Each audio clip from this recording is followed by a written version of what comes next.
ഈശോ മിശിഹായ്ക്ക് സ്തുതിയായിരിക്കട്ടെ. ഞാൻ മാണിപ്പറമ്പിലച്ചൻ. സീറോ മലബാർ വേദപഞ്ചാംഗം ശ്ലീഹാക്കാലം 5-ാം ഞായർ. യിരെമ്യാ പ്രവാചകന്റെ പുസ്തകത്തിലെ വായനയാണ് നമ്മളിന്ന് ധ്യാന വിഷയമാക്കുന്നത്. ഈ 11-ാമത്തെ അധ്യായത്തിൽ 20-ാമത്തെ വാക്യമാണ് നമ്മൾ ആഴത്തിൽ പഠിക്കാൻ പോകുന്നത്. 11-ാമത്തെ അധ്യായം തൊട്ട് 18 തൊട്ട് 12:6 വരെ യിരെമ്യാ പ്രവാചകനെതിരെയുള്ള ഗൂഢാലോചനയാണ്. അതിൽ 18 മുതൽ 20 വരെയുള്ള തിരുവചനങ്ങൾ 23 വരെയുള്ള തിരുവചനങ്ങൾ നമുക്കിന്ന് കേൾക്കാം. എന്നിട്ട് അതിൽ 20-ാമത്തെ തിരുവചനത്തെക്കുറിച്ച് ആഴത്തിൽ പഠിക്കാം. ഇതിനൊരു തലക്കെട്ട് കൊടുക്കണമെങ്കിൽ വൃക്കയും ഹൃദയവും പരിശോധിക്കുന്നവൻ എന്നാണ്. വൃക്കയും ഹൃദയവും പരിശോധിക്കുന്ന ഡോക്ടറാണോ ദൈവം? അതാണ് അതിൻ്റെ മെയിൻ പോയിന്റ്. നമുക്ക് തിരുവചനം കേട്ടതിന് ശേഷത്തിലേക്ക് വരാം. യാഹ്വേ എനിക്ക് വെളിപ്പെടുത്തിയതിനാൽ ഞാൻ ഇത് അറിയാനിടയായി.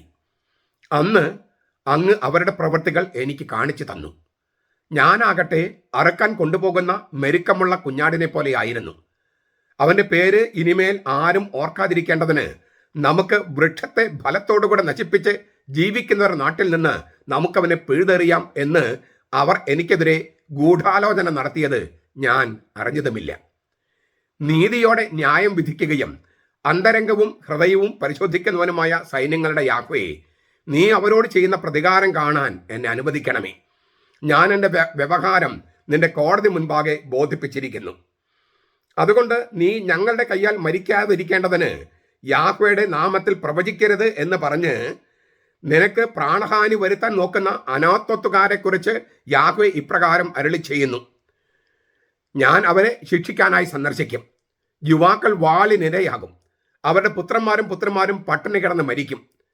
ഞാൻ അനത്തോത്തുകാരെ സന്ദർശിക്കുന്ന കാലത്ത് അവർക്ക് അനർത്ഥം വരുത്തുന്നത് കൊണ്ട് അവരിൽ ആരും അവശേഷിക്കുകയില്ല എന്ന് സൈന്യങ്ങളുടെ യാഹ്വേ അരുളി ചെയ്യുന്നു.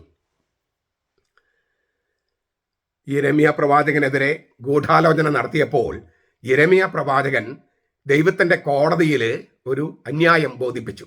ഒരു വ്യവഹാരം ആ തരത്തിലാണ് അവതരിപ്പിച്ചിരിക്കുന്നത്.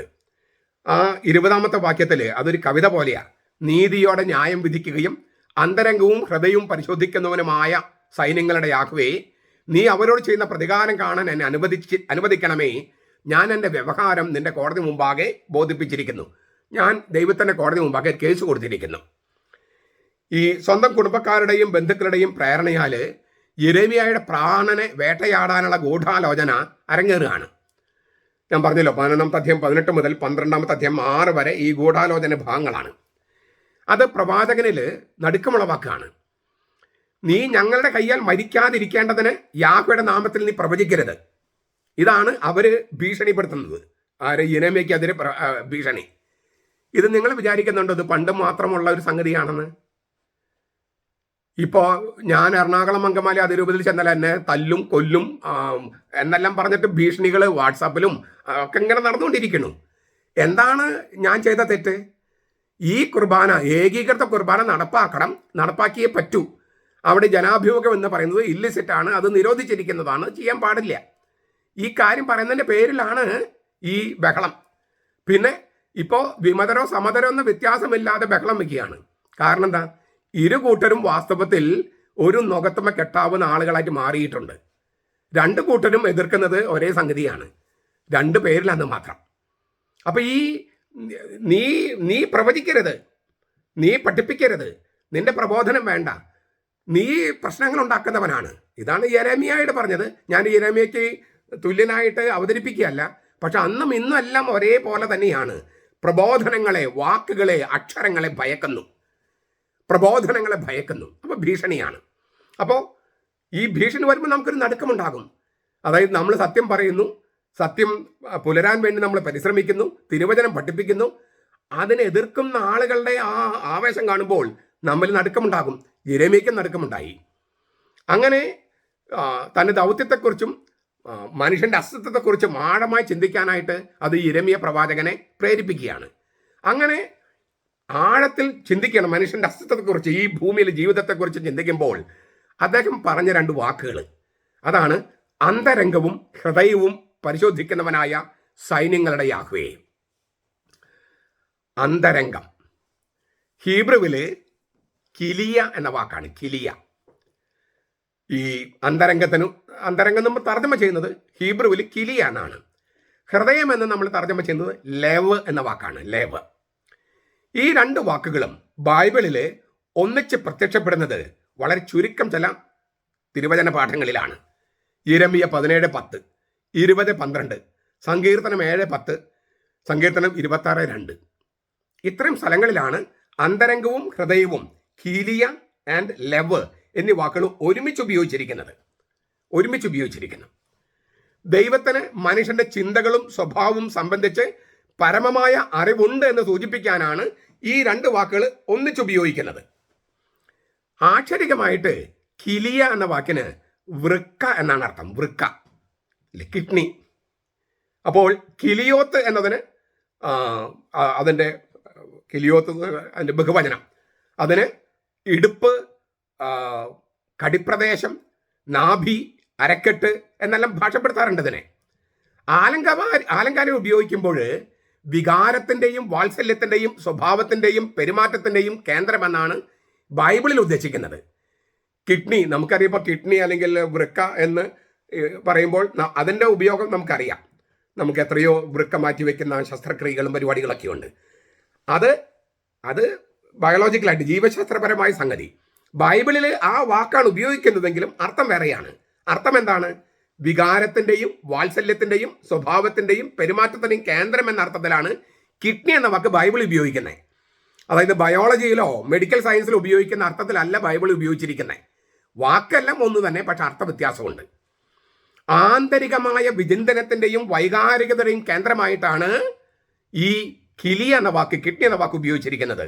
സങ്കീർത്തനം 16:7, 73:21, 139:13, സുഭാഷിതങ്ങൾ 23:16, ജോബിന്റെ പുസ്തകം 16:13 കാണാം. നമ്മളിവിടെ തർജ്ജമ ചെയ്യുന്നത് അന്തരംഗം അല്ലെങ്കിൽ മനസ്സ് എന്നൊക്കെയാണ്. ഉള്ളിലുള്ളത് ദൈവം കാണുന്നു, അറിയുന്നു, നമുക്ക് യാതൊന്നും മറച്ചു വയ്ക്കാൻ കഴിയില്ല എന്ന് സൂചിപ്പിക്കാനാണ് ഈ കിലിയ അല്ലെങ്കിൽ അന്തരംഗം, മനസ്സ്, കിഡ്നി എന്നൊക്കെ യിരെമ്യാ പ്രവാചകൻ ഉപയോഗിക്കുന്നത്. മറ്റേ വാക്ക് ലെവ് എന്നാണ്. നമ്മൾ ഹൃദയം എന്ന് തർജ്ജമ ചെയ്യുന്നു. ചിത്തം എന്ന അർത്ഥമുണ്ട് ഇല്ലേ? നമ്മൾ ചിത്തഭ്രമം, ഭ്രാന്തിന് പറയും ചിത്തഭ്രമം എന്നാണ് പറയണേ. ചിത്തം എന്ന അർത്ഥമുണ്ട്, കേന്ദ്രം എന്ന അർത്ഥമുണ്ട്, ഹൃദയം എന്ന അർത്ഥമുണ്ട്, ഇച്ഛാശക്തി എന്ന അർത്ഥമുണ്ട്. അങ്ങനെ പല അർത്ഥമുണ്ട് ഈ ലെവ് എന്ന വാക്കിന്. ഹൃദയം എന്ന വാക്ക് എന്നാണ് സാധാരണ തർജ്ജമ. ലിബോത്ത് എന്നാണ് ബഹുവചനം. മനസ്സിനെ ഗ്രഹിക്കാനുള്ള ആത്മാവിൻ്റെ സിദ്ധി വൈഭവത്തെയാണ് ഹൃദയം എന്ന് ബൈബിൾ വിശേഷിപ്പിക്കുന്നത്. മനസ്സിനെ ഗ്രഹിക്കാനുള്ള ആത്മാവിൻ്റെ സിദ്ധി. വ്യത്യാസം മനസ്സിലായോ? അപ്പം നമ്മൾ ഉദ്ദേശിക്കുന്ന ഈ ഹൃദയം ആ അർത്ഥത്തിലല്ല ബൈബിൾ ഉപയോഗിക്കണേ. നമ്മൾ നേരത്തെ പറഞ്ഞു അന്തരംഗം എന്ന് പറയുന്നത് മനസ്സാണ്. കിഡ്നി എന്ന വാക്ക് ഉപയോഗിച്ചിട്ടുണ്ടെങ്കിലും ഉദ്ദേശിക്കുന്നത് മനസ്സാണ്. ആ അന്തരംഗത്തെ ഗ്രഹിക്കാനുള്ള നമ്മുടെ ആത്മാവിൻ്റെ സിദ്ധി വൈഭവത്തെയാണ് ഹൃദയമെന്ന് ബൈബിൾ ഉദ്ദേശിക്കുന്നത്. പോലീസിന്റെ കൺട്രോൾ റൂം എന്ന് പറയുന്നത് പോലെ മനുഷ്യന്റെ നിയന്ത്രണ കേന്ദ്രമാണ് ഹൃദയമെന്നാണ് ബൈബിളിന്റെ സങ്കല്പം.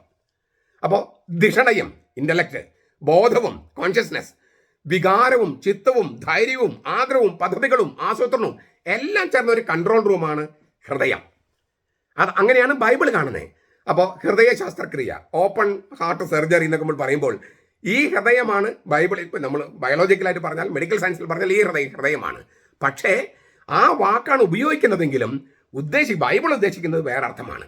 അതായത് ബൈബിൾ വളരെ മൂർത്തമായ ഭാഷയാണ്. കണ്ടും തൊട്ടും കാണാവുന്ന തരത്തിലുള്ള വാക്കുകൾ ഉപയോഗിച്ച് കാണാൻ പറ്റാത്ത സംഗതികളെ അവതരിപ്പിക്കുകയാണ്. അപ്പോൾ നമ്മളും പറയും, ഈ എത്രയോ നമ്മൾ സാധാരണ സംഭാഷണങ്ങളിൽ 3 അക്ഷരമുള്ള ഒരു സംഗതി നിനക്ക് ഇല്ലടാ, അതുകൊണ്ടാണ് നിനക്കിത് മനസ്സിലാകാത്തെന്ന് പറയും. എന്താണ് 3 അക്ഷരം? ഹൃദയം. ആ ഹൃദയം എന്ന് പറയുമ്പോൾ നമ്മൾ ഈ പമ്പിംഗ് മെഷീൻ അല്ല ഉദ്ദേശിക്കുന്നത്. എന്നാൽ ആ പമ്പിംഗ് മെഷീനുമായി ബന്ധപ്പെട്ടതാണ്. ഈ ബ്രെയിനും ഹാർട്ടും തമ്മിലൊക്കെ ചെറിയ ബന്ധങ്ങളുണ്ട്, നമുക്കറിയാത്ത ബന്ധങ്ങളുണ്ട്, ശാസ്ത്രത്തിനും അറിയാത്ത ബന്ധങ്ങളുണ്ട്. അപ്പോൾ ഇതെല്ലാം കണക്കിലെടുത്തുകൊണ്ടാണ് തിരുവചനങ്ങളിലെ ചില കാര്യങ്ങൾ അവതരിപ്പിക്കുന്നത്. ഞാൻ ഒന്നുകൂടി പറയുകയാണ്. ധിഷണയും, ബോധവും, വികാരവും, ചിത്തവും, ധൈര്യവും, മനസ്സും,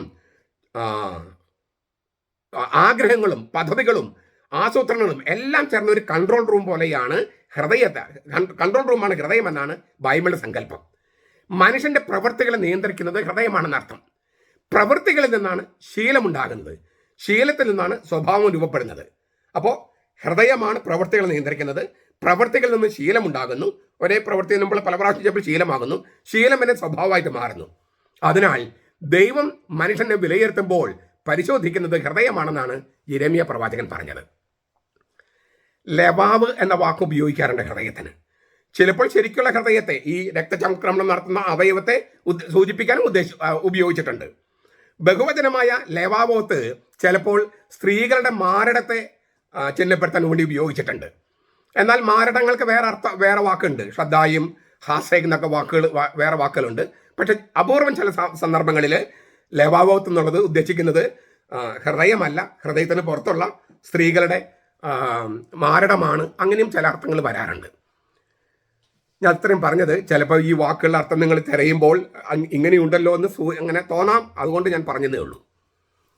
നമ്മുടെ കിഡ്നിയും ഹൃദയവും പരിശോധിക്കുന്ന ഡോക്ടർ, അത് ഈ നമ്മുടെ സാധാരണ ഡോക്ടർമാരെ പോലെയല്ല. നമ്മുടെ മനസ്സിൽ എന്തൊക്കെയാണ് കാര്യങ്ങളാണ് നടക്കുന്നത്. അപ്പം നമ്മൾ ആർക്കെതിരെ ഗൂഢാലോചന നടത്തിയാലും നല്ല കാര്യങ്ങൾ നടത്തിയാലും ഇതൊക്കെ പരിശോധിക്കുന്ന ദൈവം. അപ്പോൾ ദൈവത്തിൻ്റെ കോടതി വരുമ്പോൾ അവിടെ സാക്ഷികളും ഇതൊക്കെ ദൈവം തന്നെ എല്ലാ കാര്യങ്ങളും അറിയുന്നു. ദൈവത്തിന് എല്ലാ കാര്യങ്ങളും അറിയാം. നമ്മുടെ അന്തരംഗവും മനസ്സും എല്ലാം അവൻ ചികഞ്ഞു നോക്കുന്നു, അറിയുന്നു. അപ്പോൾ അവൻ്റെ മുമ്പിൽ യാതൊന്നും മറച്ചു വയ്ക്കാൻ കഴിയില്ല. ഇത് തിരിച്ചറിയാതെ നമ്മൾ പിന്നെയും കാര്യങ്ങൾ പറഞ്ഞുകൊണ്ടിരിക്കും. നമ്മൾ പറയുന്ന ചെറിയ വാക്കിന് പോലും കണക്ക് കൊടുക്കേണ്ടി വരും. അതുപോലെ നമ്മൾ കൊടുക്കുന്ന ഒരു ഗ്ലാസ് പച്ചവെള്ളത്തിന് പോലും പ്രതിഫലമുണ്ടെന്നും കർത്താവ് പറഞ്ഞിട്ടുണ്ട്. അപ്പോൾ ഒന്നും നിസ്സാരമല്ല. തിരുവചനങ്ങൾ നമ്മൾ പഠിക്കുമ്പോൾ, ഈ അർത്ഥം പഠിക്കുമ്പോൾ നമ്മൾ ചിന്തിക്കുന്നത് നമ്മുടെ തന്നെ ജീവിതത്തെയും നമ്മുടെ സഭയിലെ ജീവിതത്തെയും കുറിച്ചൊക്കെയാണ്. നമ്മൾ എങ്ങനെയാണ് ചിന്തിക്കുന്നത്, എന്താണ് ചിന്തിക്കുന്നത്? ഞാൻ എന്നെക്കുറിച്ചും എൻ്റെ കുടുംബത്തെക്കുറിച്ചും മാത്രമാണോ ചിന്തിക്കുന്നത്? എൻ്റെ സമുദായത്തെക്കുറിച്ച് ചിന്തിക്കുന്നുണ്ടോ? സഭയെക്കുറിച്ച് ചിന്തിക്കുന്നുണ്ടോ? രാഷ്ട്രത്തെക്കുറിച്ച് ചിന്തിക്കുന്നുണ്ടോ? ലോകത്തെക്കുറിച്ച് ചിന്തിക്കുന്നുണ്ടോ? ഇതൊക്കെ പ്രധാനപ്പെട്ടതാണ്. അതുമാത്രം ചിന്തിച്ചിട്ട് കുടുംബത്തിലെ കാര്യവും നമ്മുടെ വ്യക്തിയുടെ കാര്യവും ചിന്തിക്കാതിരുന്നാലും തെറ്റാണ്. നമ്മിലേക്ക് മാത്രം ഒതുങ്ങിപ്പോകുന്നതും ശരിയല്ല.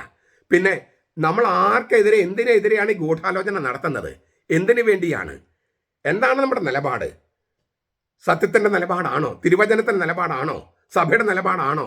ഇതൊക്കെ നമ്മൾ പരിശോധിക്കേണ്ടതുണ്ട്. കാരണം ദൈവം അത് പരിശോധിച്ചിട്ടാണ് നമ്മളെ വിലയിരുത്തുന്നത്. ദൈവം നമ്മെ വിധിക്കുന്നതും ഇതൊക്കെ പരിശോധിച്ചിട്ടാണ്.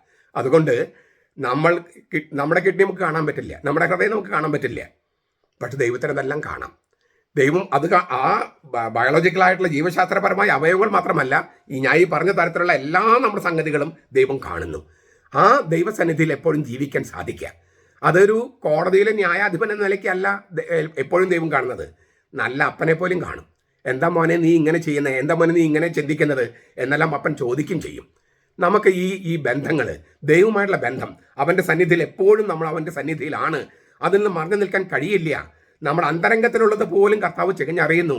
അതിനാൽ ഞാൻ കുറച്ചുകൂടി എന്നെ ശുദ്ധീകരിക്കാനായിട്ട് പരിശുദ്ധാത്മാവിനെ അനുവദിക്കണം എന്ന ഒരു ചിന്ത വന്നാൽ തന്നെ വലിയ കാര്യമാണ്. അങ്ങനെ സംഭവിക്കട്ടെ. നമ്മുടെ കർത്താവ് ഈശോ മിശിഹായുടെ കൃപയും പിതാവായ ദൈവത്തിൻ്റെ സ്നേഹവും പരിശുദ്ധാത്മാവിൻ്റെ സഹവാസവും നാം എല്ലാവരോടും കൂടി ഉണ്ടായിരിക്കട്ടെ, ഇപ്പോഴും എപ്പോഴും എന്നേക്കും. ആമേൻ.